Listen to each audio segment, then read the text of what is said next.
Hi, good evening, Beatrice. How are you?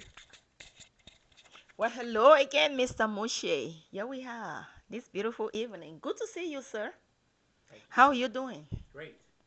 Yeah, last time I know we talked about a lot, but today I would really love for you to tell me, as someone running in the House of the Senate, I would love for you to actually tell me what exactly are your plans towards helping or assisting those less fortunate out there and the poverty they're facing. That's a great question, Beatrice. The first thing before we even get to the home, let's understand the home, our Mother Earth, our home, Earth. Earth is, we live in the Milky Way galaxy, and we don't say this a lot, but we have the Milky Way galaxy has 100 to 400 billion stars. Each of those has at least one planet, so we're talking about 100 to 400 billion planets.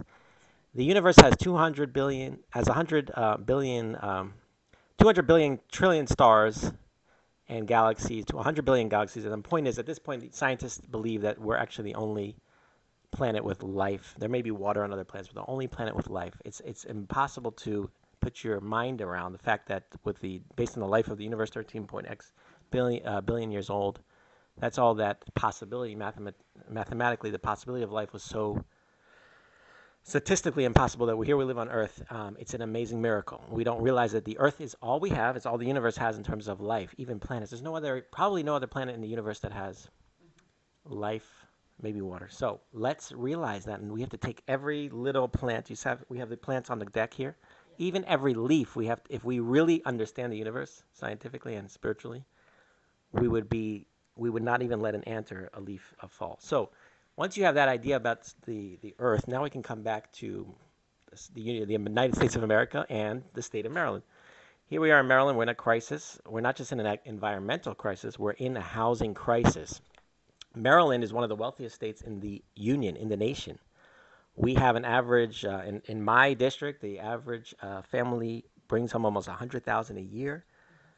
We have the highest, one of the highest average incomes in the nation. However, we have 553 residents living in poverty. 6,360 people don't have a home. They're homeless.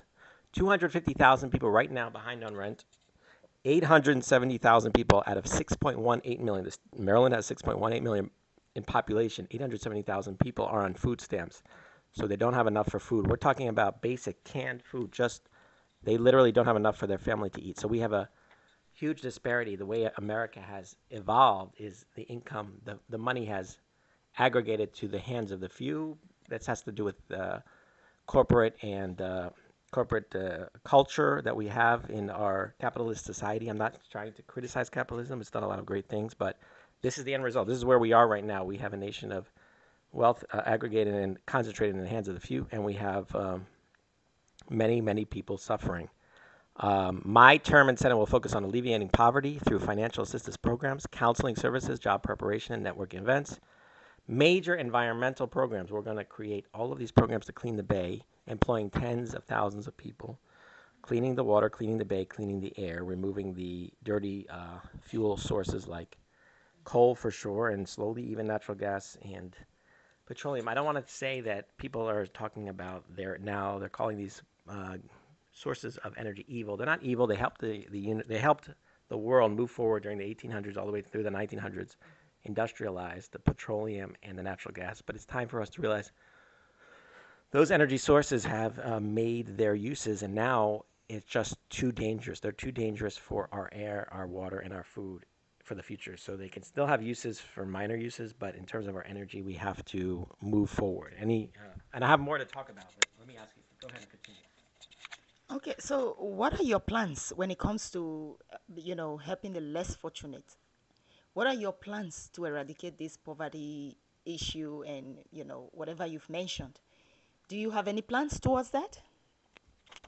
That's a great question. So we know in Maryland, we've talked about the statistics here. We actually have right now a housing crisis. 132,000.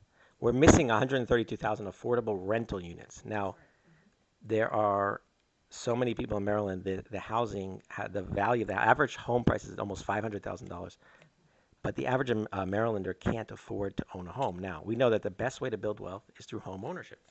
We want to encourage home ownership.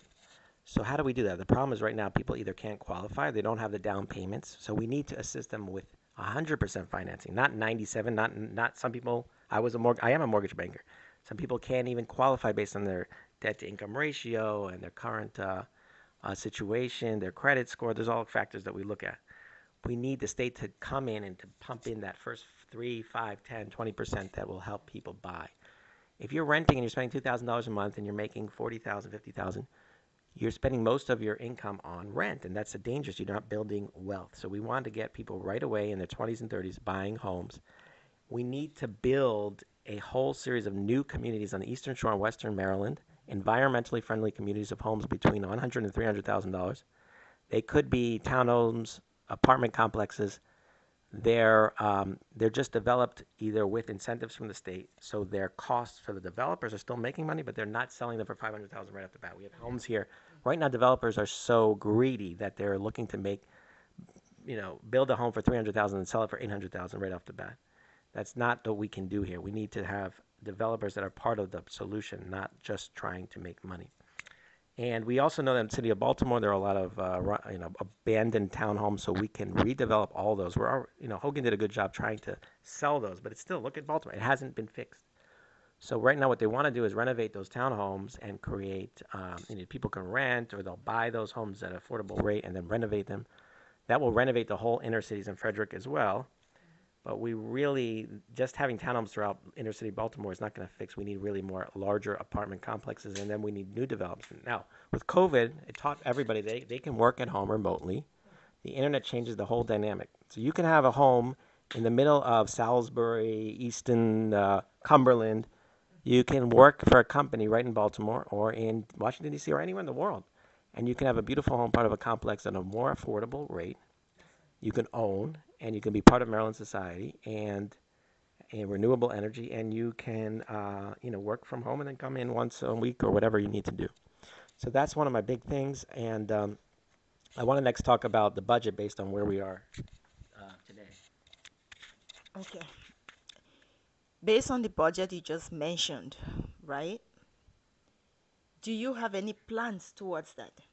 Or you have some group, you might be working with some groups, you all are like raising funds and so on to put towards.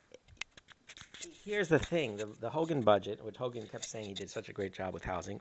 Most of the money came from the federal government for COVID relief. It was sort of like people couldn't pay their mortgage and their rent. They pushed in $900 million for the state, and we only added a couple hundred thousand. I mean, a hundred million. And so that was some rental assistance. But that's not what we need. We need a completely new program. We can't rely on the federal government again. We're spending 17 to 19 billion dollars a year on healthcare, but we're only spending one on housing. We need rental. We don't just need rental assistance. We need programs that will help people own apartments and townhomes and homes. We need, there is of course the emergency rental assistance right now. But if people are working, they're making enough, they won't need that assistance. If the house, instead of buying a house for 500,000, you're buying a $200,000 townhouse in Eastern Shore or Western Maryland, you're making the same money now. You're supposed to not pay more than 40% or 30 to 40% of your gross income towards your mortgage or rent. We got to get people back to that, and that's what the Fannie Mae, Freddie Mac they recommend. As a mortgage banker, I can tell you that. Where is all this money? So again, most of it's coming from the federal government, housing, rental assistance. We need to help people. We need to help the developers start to build these communities. People are afraid, the developers, the Ryan Homes, the others, to build these communities out in these areas. Now, we could still increase the forested cover of Maryland 33%. That's the global goal to reduce pretty much all of the carbon emissions. If we just increase, we have 3 trillion trees. If we go to 4 trillion, they'll suck up all the excess greenhouse gases. It's the solution that people aren't really talking about. And then we can also rebuild our farmland with more diverse crops, not just soy and corn. We see so much corn. We need to create a diversity. And so with all that, then we can have plenty of room for a nice housing that is completely based on renewable energy. There is no greenhouse gases. We can get to that level. Maryland already made an agreement, 2045. We're trying to get to net zero by 2045, 60% reduction by 2031. I don't think that's going to happen based on what's the current government and General Assembly. That's why we need a Green Party member to push us to that level. But even if we do, I highly doubt we're going to get there, especially with the recent Supreme Court decision limiting the EPA's power in terms of regulating all of these dirty energy sources. So what are we going to do? Any other question? Well, basically, you've explained everything. Are you done with your eradication and all the other issues? Okay. So all I want to ask you is, I see some people, like I was driving yesterday and noticed so many people on the street homeless. Some were even picking from the trash.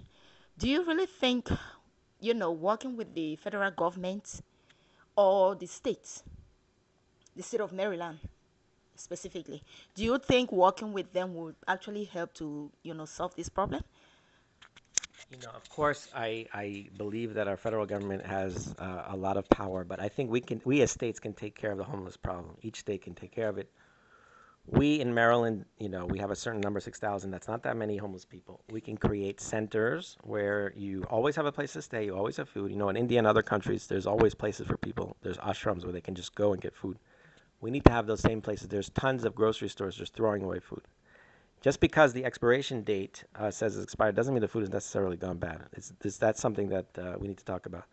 There's a lot of canned food and others. Plenty of food. If we can just move those to these centers, it could be like large centers. You always have a bed, someone to talk to. You always have a food, and so that we need that support. We can't leave anybody on the street. Those can be. They don't have to be in Baltimore. They don't have to be in cities where people. Then you have a lot of mentally ill folks, and then they walk around the city and they scare everybody and they make you feel uncomfortable.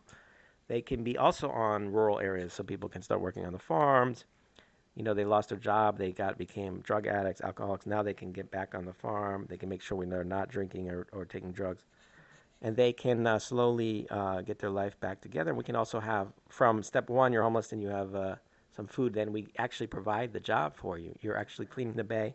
You're working on farms. You're getting the manure out. You're actually trucking. We can give them the CDL license so they can truck the manure out. There's so many things that we can get them to work, and we can pay them a nice salary, not just. And then we won't even need very much unemployment insurance because people will be working and getting. We're limiting right now the African Americans. We'll talk about next a program on prisons and crime and criminal justice. We have a racial issue here, and so we can solve that problem very easily. That's the homeless problem, and then from there solve the whole housing. We can really make Maryland a fabulous state, but right now we are here and we have to get to here. We right now we have a dead Chesapeake Bay. All of these folks that are poor, yeah, people in Potomac are living in their $2 million houses. They're fine, but everybody else not so fine. So that's what we'll be working on. Thank you so much. Thank you so much, Mr. Moshe. Hope to see you next time. What would you be talking about next time? Well, we'll see. Most likely, we'll talk about the criminal justice system. We'll talk about policing and related issues. It was a pleasure meeting with you again today, Mr. Moshe. I hope to see you next time. Stay safe, sir. Wish you the good.